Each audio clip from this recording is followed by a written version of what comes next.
আসসালামু আলাইকুম। বিসমিল্লাহির রহমানির রহিম। শ্রম আইন নিয়ে আলোচনা করার জন্য আরো একটি নতুন পর্ব নিয়ে আপনাদের মাঝে উপস্থিত হলাম। আমি হুসাইন আহমেদ আকাশ, সাধারণ সম্পাদক, বাংলাদেশ প্রগতিশীল নির্মাণ শ্রমিক ফেডারেশন। আশা করি সকলে ভালো আছেন। দেশ ও প্রবাসের সকল সেক্টরের সকল শ্রমিকদেরকে জানাই সংগ্রামী শুভেচ্ছা ও আন্তরিক অভিনন্দন।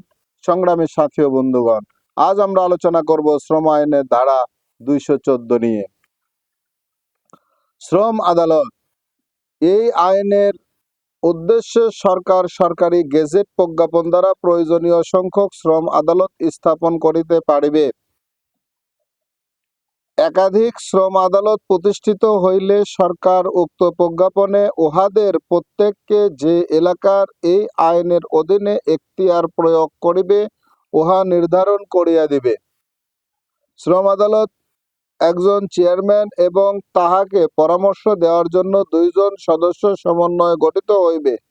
তবে কোনো অপরাধের বিচার অথবা 10ম এবং 12 অধ্যায়ের অধীন কোনো বিষয় নিষ্পত্তির ক্ষেত্রে উহা কেবলমাত্র চেয়ারম্যান সমন্বয়ে গঠিত হইবে। শ্রম আদালতের সদস্যগণ তাহাদের মতামত লিখিতভাবে শ্রম আদালতের চেয়ারম্যানকে জানাইতে পারিবেন এবং সদস্যগণ কোনো মতামত জানাইলে উহা মামলার রায়ে অবশ্যই উল্লেখ করিতে হইবে। শ্রম আদালতের চেয়ারম্যান সরকার কর্তৃক কর্মরত জেলাজজ অথবা অতিরিক্ত জেলাজজ গণের মধ্য হইতে নিযুক্ত হইবে। শ্রম আদালতের চেয়ারম্যান এবং সদস্যগণের নিযুক্ত শর্তাবলী সরকার কর্তৃক নির্ধারিত হইবে। শ্রম আদালতে 2 জন সদস্যের মধ্যে একজন মালিকগণের প্রতিনিধিত্বকারী এবং অপরজন শ্রমিকগণের প্রতিনিধিত্বকারী হইবে এবং তাহারা বর্ণিত পন্থায় নিযুক্ত হইবেন। সরকার বিধি দ্বারা নির্ধারিত পন্থায় সরকারি গেজেট প্রজ্ঞাপন দ্বারা 2টি সদস্য তালিকা প্রস্তুত করিবে, যাহারা একটিতে 6 জন মালিক প্রতিনিধির নামে এবং অপরটিতে 6 জন শ্রমিক প্রতিনিধির নাম থাকিবে। প্রস্তুতকৃত সদস্য তালিকা প্রতি 2 বছর অন্তর পুনর্গঠিত হইবে। তবে উক্ত 2 বছর শেষ হওয়া সত্ত্বেও পূর্ববর্তী তালিকার অন্তর্ভুক্ত সদস্যগণ নতুন তালিকা সরকারি গেজেট প্রজ্ঞাপিত না হওয়া পর্যন্ত তালিকাভুক্ত থাকিবেন। শ্রম আদালতের চেয়ারম্যান কোনো নির্দিষ্ট শিল্প বিরোধের শুনানি বা নিষ্পত্তির জন্য উভয় তালিকা হইতে একজন করিয়া প্রতিনিধিকে নির্বাচন করিবেন এবং উক্তরূপ নির্বাচিত প্রতিনিধি দ্বয় এবং চেয়ারম্যান সহকারে উক্ত শিল্প বিরোধ সম্পর্কে শ্রম আদালত গঠিত হইয়াছে বলিয়া গণ্য হইবে। তবে শর্ত থাকে যে শিল্প বিরোধ সংক্রান্ত একাধিক মামলার শুনানির জন্য চেয়ারম্যান উক্ত যে কোনো তালিকা হইতে যে কোনো একজন প্রতিনিধিকে আদালতের সদস্য হিসেবে নির্বাচিত করিতে পারিবেন।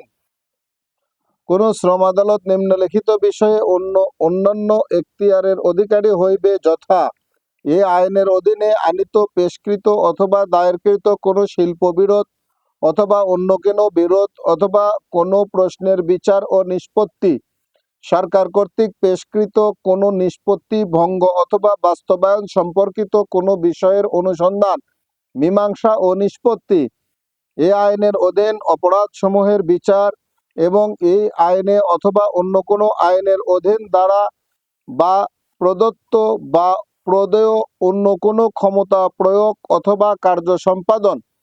যদি শ্রম আদালতে কোনো সদস্য আদালতের কোনো শুনানির তারিখে অনুপস্থিত থাকেন অথবা কোনো কারণে হাজির হইতে অপারগ হন, উক্তরূপ অনুপস্থিত বা অপারগতা কোনো মামলার শুনানির শুরুতে হোক অথবা উহা চলাকালেই হোক, তাহা হইলে আদালতের কার্যধারা তাহার অনুপস্থিতিতে শুরু করা যাইবে অথবা ক্ষেত্রমতো চালাইয়া যাওয়া যাইবে এবং তাহার অনুপস্থিতিতে আদালতের সিদ্ধান্ত বা রদত প্রদান করা যাইবে এবং শ্রম আদালতের কোনো কাজ, কার্যধারা, সিদ্ধান্ত অথবা রদত কেবলমাত্র উক্তরূপ অনুপস্থিতির কারণে অথবা শ্রম আদালতের কোনো শূন্যতার কারণে অথবা শ্রম আদালত গঠনে কোনো ত্রুটির কারণে অবৈধ হইবে না বা উহার বিরুদ্ধে কোনো আদালতে কোনো প্রশ্ন উত্থাপন করা যাইবে না।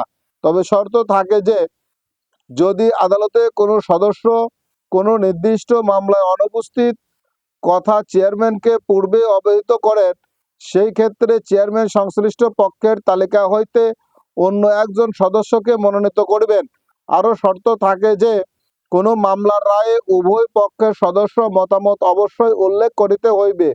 ফৌজদারি কার্যবিধি এর ৩৫তম অধ্যায়ের বিধানাবলী শ্রম আদালতের ক্ষেত্রে প্রযোজ্য হইবে এবং উক্ত অধ্যায়ের উদ্দেশ্য শ্রম আদালত একটি দেওয়ানি আদালত বলিয়া গণ্য হইবে। সকল শ্রম আদালত ট্রাইব্যুনালের অধীনস্থ আদালত হইবে।